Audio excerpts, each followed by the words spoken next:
I'm guessing Alpine Martini?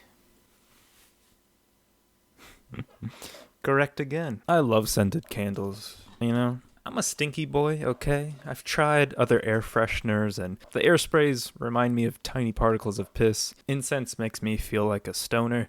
And plug-ins, they kind of just sit there, plugged in. I don't trust them for some reason. Candles are elegant. They fill the room with a great scent in just minutes.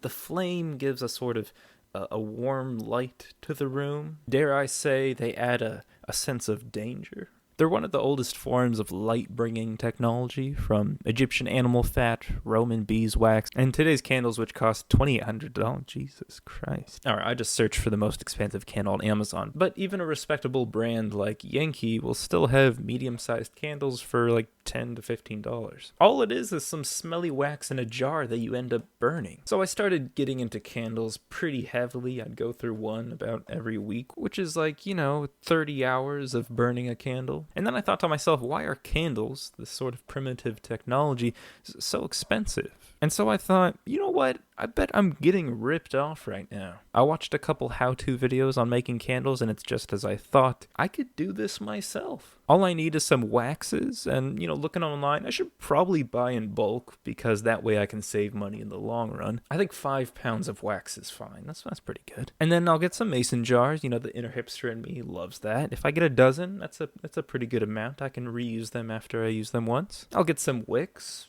I found some oils at Michael's that smell pretty nice. I'm gonna need one of those metal pots to actually cook the oil in, but those are pretty cheap, $15 maybe. And I might as well just buy some more wax. Okay, I can finally make all the candles that my heart desires at a fraction of the cost. All I have to do is make 150 candles. That should be easy. And you know what? If I start getting good at this, maybe I could even sell a couple, make some of my money back. A little Etsy project, stay at home candle making entrepreneur. I could change the candle business game forever. I'm gonna start a candle empire. Well, if you cut to 3 months later, I have 3 boxes of candle making supplies. I spent like $250, and I have 3 tiny candles that smell like shit.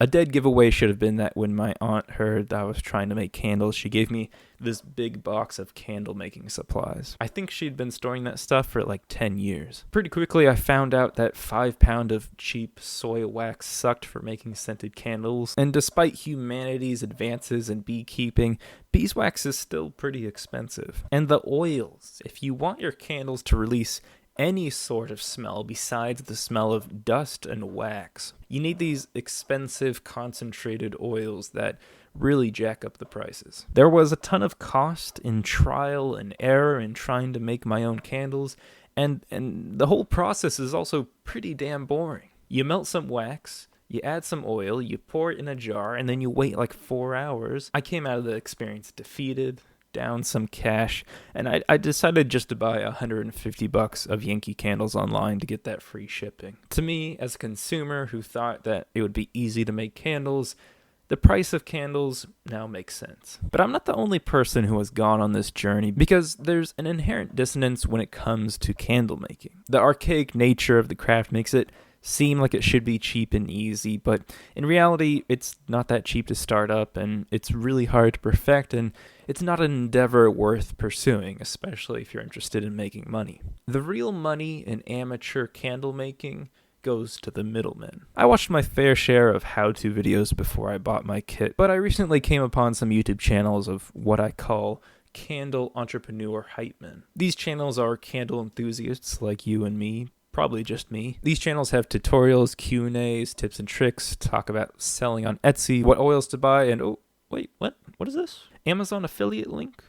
Workshops, candle making kits, an electric steamer with a faucet attached for $100. Yeah, they sell some candles, but they aren't really in the business of selling candles. They're in the business of selling people the dream of making candles. Now, there's nothing malicious here about what these people are doing. The tutorials, the motivational videos, all of this is fine, and maybe if I'd watched some more tutorials, I'd be the candle mogul I dreamt of becoming. But alas, I was naive, and the common expectation that candle making would be easy led to my ultimate failure. The encouragement from these channels and my aunt trying to offload her supplies onto me led me down this path. In the end, it was a false belief that I instilled in myself that I was special, that I would be the savior to give the masses affordable candles. Yeah, it turns out the candle market is pretty competitive. People kind of have that locked down. If you're going to change the 5,000-year-old business of candles, you really got to innovate. This whole candle making experience, it reminds me of a history lesson I learned in school about the California gold rush. My teacher explained that some people did get rich from mining gold, but the best off people were the businesses that sold the supplies to the miners. Pickaxes, pans, tents, clothes, food. A big influx of people were moving to California to mine gold, and those people needed supplies to do so. The dream of a river flowing with gold is definitely an enticing one, but sometimes it's better to be the person selling the dream catcher. Thank you for watching.